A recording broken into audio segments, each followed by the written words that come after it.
Welcome to icon news. నేను మీ పవన్ కృష్ణమూర్తి.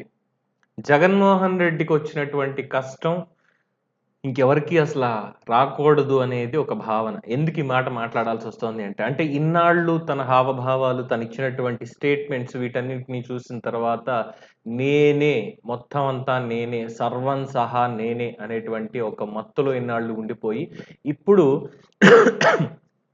క్షమించాలి.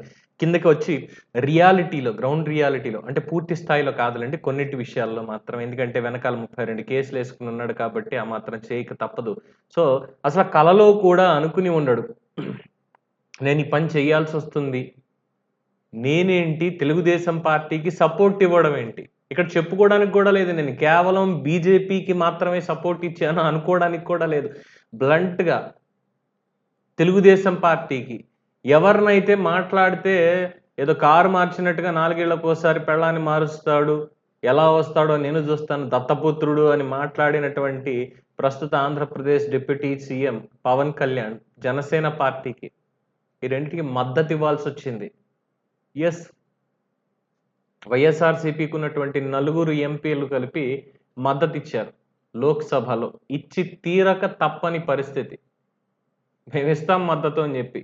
రాష్ట్రంలో ఉన్నటువంటి మొత్తం 25 మంది ఎంపీలు ఈరోజు జరిగినటువంటి స్పీకర్ ఎన్నికలో ఎన్డీఏ కూటమి తరఫున ఓం బిర్లా గారికి మద్దతు ప్రకటించారు. అందులో జగన్మోహన్ రెడ్డి నలుగురు ఎంపీలు కూడా ఉన్నారు. అసలు అనుకుని ఉండడు. నేనేంట్రా నాయనా నాకేంటి ఈ కర్మ అని చెప్పి అసలు కనీసం అనుకోడి కూడా ఉండడు. కూటమికి అంత ఇవ్వాల్సినటువంటి అవసరం ఏంటి? నేను తటస్థంగా ఉంటాననన్నా చెప్పొచ్చు కదా! అబ్బే! అలా చెప్తే ఇంకేముంది పైన కేసులున్నాయి. అసలే మనకు అక్కడ బీజేపీ తోటి పనుంది. మనం వాళ్ళ దగ్గర ఎంతైనా వంగి వంగి దండాలెట్టి మరీ మన పనులు చేపించుకోవాలి కాబట్టి ఇంక తప్పకుండా వెళ్ళి తెలుగుదేశం పార్టీ కూటమికి వాళ్ళ అభ్యర్థికి మేము మద్దతు ఇస్తున్నాము అని చెప్పేశాడు. మరి ఇంకేమనాలి? సో ఎన్డీఏకి సపోర్ట్ చేస్తున్నానని పేరుకన్నట్టే. కానీ ఎన్డీఏ నిలబడింది అంటే దానికి కారణం ఈరోజు తెలుగుదేశం పార్టీ మరియు బీహార్‌లో ఉన్నటువంటి నితీష్ కుమార్. 100% అందులో ఎటువంటి డౌట్ అనేది లేదు. సో వీళ్ళిద్దరు ఉన్నారు కాబట్టే ఎన్డీఏ అనేది కీలకంగా ఉండింది. ప్రభుత్వం ఏర్పాటు చేయగలిగింది. సో ఎన్డీఏకి ఇవ్వడం అంటే చంద్రబాబుకి మద్దతు ఇచ్చినట్టే. చంద్రబాబుని జైల్లో పెట్టించిన నేను చంద్రబాబుకి మద్దతు ఎలా ఇచ్చాను అని ఇప్పటికి ప్రశ్నించుకుంటూ ఉంటాడు జగన్మోహన్ రెడ్డి. ఏ విధంగా ప్రశ్నించుకుంటాడయ్యా అంటే అసలు నేనేనా? లేదు నేను కాదా? పార్టీ నాదేనా? ఎంపీలు నా వాళ్ళేనా? అయినా నాకెందుకు ఈ స్థితి ఎందుకొచ్చింది? ఎందుకు నేను ఇది చేయాల్సొచ్చింది? ఎందుకు ఇదంతా అయింది అంటే దేవుడు రాసిన స్క్రిప్ట్ అలా షాక్ ఇచ్చింది. ఓ పక్కనేమో నాకు ప్రతిపక్ష హోదా ఇవ్వరా? ఎందుకు ఇవ్వరు మీరు? ముందే నిర్ణయం తీసుకున్నట్టుగా ఉన్నారు అధికారంలో ఉన్నటువంటి వాళ్ళు అంటూ పెద్ద లేఖ రాసేసి నిబంధనలకు విరుద్ధంగా, సాంప్రదాయాలకు విరుద్ధంగా, చట్టానికి విరుద్ధంగా ఇవన్నీ చేసుకుంటూ వచ్చేస్తున్నారని నిన్నటికి నేను లేఖ రాసి ఇవాళ పార్లమెంట్ దగ్గరికెళ్ళి స్పీకర్ గారి ఎన్నికకి సంబంధించి టీడీపీతో కలిసి మద్దతు ఇవ్వడం జరిగింది. టీడీపీతో కలిసి అనడం అనేది ఒక రకంగా యెస్ కరెక్టే గానీ టీడీపీ కూటమి అభ్యర్థికి మద్దతిచ్చింది జగన్మోహన్ రెడ్డి. సో అప్పుడేమో ఇష్టం వచ్చినట్టు బినామీలని, బొంగని, భోషాణం అని ఇష్టం వచ్చినట్టు మాట్లాడేశాడు. అంతా అయిపోయింది. అసలా జగన్మోహన్ రెడ్డికి రాజకీయాల్లో అసలు రాజకీయాలు తెలుసా? రాజకీయాలు తెలుసా అసల? పైవాళ్ళు ఎవరు ఏది చెప్తే అది. ఆడినట్టు ఆడడం తప్పితే ఈ మనిషికి ఏం తెలుసు రాజకీయాలు? ఏమన్నా అంటే అరే ఏముంది దొంగ కేసులు పెట్టి లోపలేంట్రా అనడం తప్ప ఈయనకి మించి ఏం తెలీదు. అంటే ఎలా వచ్చింది పరిస్థితి అనేది చూసుకున్నప్పుడు 3 ఇన్‌స్టాన్సెస్ చెప్పొచ్చు. 1 రిలయన్స్, 2 లోకేష్ బినామీ, 3 ఇప్పుడు కూటమి అభ్యర్థి. రిలయన్స్ ఏంటంటే రాజశేఖర్ రెడ్డిని చంపించింది రిలయన్స్ వాళ్ళే అని చెప్పి రిలయన్స్ వాళ్ళ మీద దాడులు చేశారు. దేవుడి స్క్రిప్ట్ తిరగబడి ఎక్కడి దాకా వచ్చిందంటే అదే రిలయన్స్ అంబానీ వాళ్ళు సపోర్ట్ చేసినటువంటి పరిమళ్ నత్వానీకి రాజ్యసభ సీటు ఆంధ్రప్రదేశ్ కోటాలో జగన్మోహన్ రెడ్డి ఇవ్వాల్సొచ్చింది.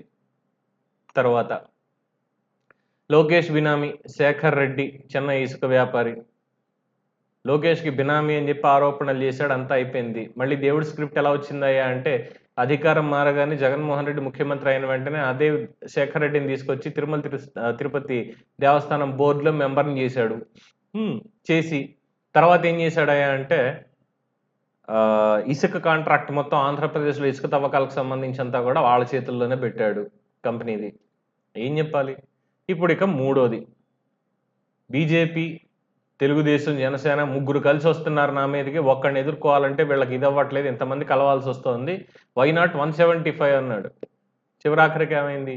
నీ 1 లేదు, 7 లేదు, 5 లేదు పక్కనెట్టుకో వెళ్ళి పక్కన ఆడుకో పిల్లలాటలన్నీ కూడా అని చెప్పారు.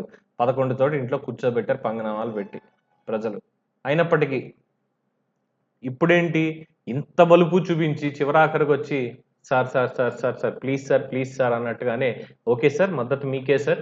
ఎందుకంటే మా కేసుల పైన ఉన్నాయి సార్ అని చెప్పి. ప్రతిపక్ష నేతగా నిజాయితీగా ఏమైనా పోనీ పని చేసి ఏడిస్తే అనుకోవచ్చు. కనీసం ఆయన మీద సానుభూతి రావడానికి ఇదిగో వీళ్ళు ఇలా చేస్తున్నారు కాబట్టి కక్ష సాధింపు చర్యలు అని చెప్పి అనుకోవడానికి ఉండేది. ఇప్పుడు అది కూడా లేకుండా దిక్కుమాలింది. వెళ్ళి ముందే కాళ్ళట్టేసుకొని పైన. అంటే ఇప్పుడు నాకు అనిపిస్తోంది రేపో మాపో చంద్రబాబు నాయుడిని కలిసి కాళ్ళ మీద పడి అయ్యా మీకు ఒక దండం దయచేసి నా పని ఏదో నన్ను చేసుకోనివ్వండి అని అడిగినా అడుగుతాడేమో అని నిన్న ఎక్కడో చదివా ఫేస్బుక్‌లోనో ఎక్కడో ఎవరో పోస్ట్ పెట్టారు. రాబోయే రోజుల్లో కాబోయేటువంటి సంఘటన ఇదే సంచలనం చూస్తూ ఉండండి అని. సో మొత్తానికి దేవుడి స్క్రిప్ట్ చాలా గట్టి షాక్ ఇచ్చింది జగన్మోహన్ రెడ్డికి. మరి కాంగ్రెస్ వాళ్ళు ఎప్పుడు పోటీ పెట్టలేదు. బట్ ఈసారి పోటీ పెట్టారు స్పీకర్‌కి అభ్యర్థిని. ఏకగ్రీవంగానే ఇద్దరు కూర్చొని సయోధ్యతోటి చర్చించుకొని ప్రతిపక్షానికి ఒకటి అంటే విపక్షాలకి డిప్యూటీ స్పీకరు, లేదు అధికారానికి స్పీకర్ ఇలాగా ఎప్పుడు నడుస్తూనే ఉండేది. యూపీఏ హయాంలో కూడా ఇలాగే నడిచింది. కానీ కొత్త సాంప్రదాయానికి మోడీ గారు తెరదీశారు. అంటే బీజేపీ, ఎన్డీఏ కూటమి తెరదీసింది గతంలో. ఇప్పుడు కూడా అదే అనుకున్నారు గానీ కాంగ్రెస్ మొత్తానికి పోటీ పెట్టింది. గౌరవప్రదంగా ఓడిపోయినప్పటికీ ఓం బిర్లా గారికి మద్దతు లభించింది. ఇందులో జగన్మోహన్ రెడ్డి ఏం చేశాడు అంటే ఎళ్లి బీజేపీ కాళ్ళు పట్టుకున్నాడు. అంతే. సో, ఇక్కడ కాంగ్రెస్ పరోక్షంగా జగన్మోహన్ రెడ్డికి ఈ స్థితి కల్పించింది అనడంలో ఏమాత్రం అతిశయోక్తి లేదు. ఎందుకంటే వాళ్ళు ఏకగ్రీవంగా ఎన్నేసుకుంటే వీళ్ళు మాట్లాడకుండా ఉండేవాళ్ళు. కానీ ఇప్పుడు అవకాశం దొరికింది కదా! పర్వాలేదులే ఇంకేదోకటి చేయొచ్చు అనేటువంటి విధంగానే జగన్మోహన్ రెడ్డి పనితీరు కూడా ఉందనేది తెలుస్తున్నటువంటి నిర్వివాదాంశం. మరి దీని మీద మీ అభిప్రాయం ఏంటనేది కామెంట్స్ రూపంలో తెలియజేయండి. చూస్తూనే ఉండండి ఐకాన్ న్యూస్. నేను మీ పవన్ కృష్ణమూర్తి.